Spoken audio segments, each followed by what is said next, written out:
Hey guys, I'm out in the Bradshaw Mountains, and that's outside of Prescott, Arizona, for some of you guys that don't know.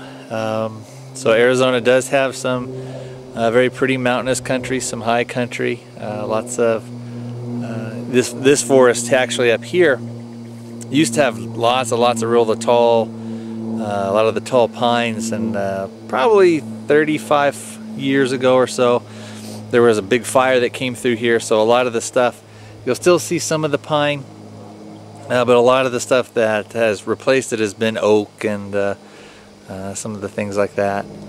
So you got some of the growth that's come in once the other stuff was destroyed by fire. Also, I think you had an infestation of bark beetle, so a lot of the big tall pines are just kind of dead now. I'm actually staying at a friend's cabin that they have.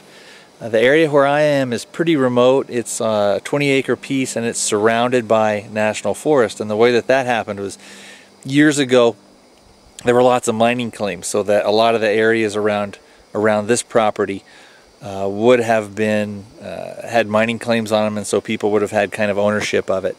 As time went by though, and as people, either the claims ran out or people didn't work their claims anymore, the Forest Service came in and reclaimed that land. Eventually, I think, and I'm not clear on how the laws were back then, but eventually there was a thing that said if you've worked the claim long enough and you've got and done some improvements to the land, eventually you can file to own it. And I think that's what they did out here.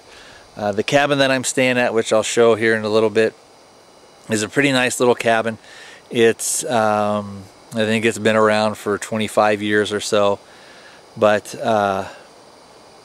it doesn't. Since it's so remote out here, there's no power, and there's kind of running water.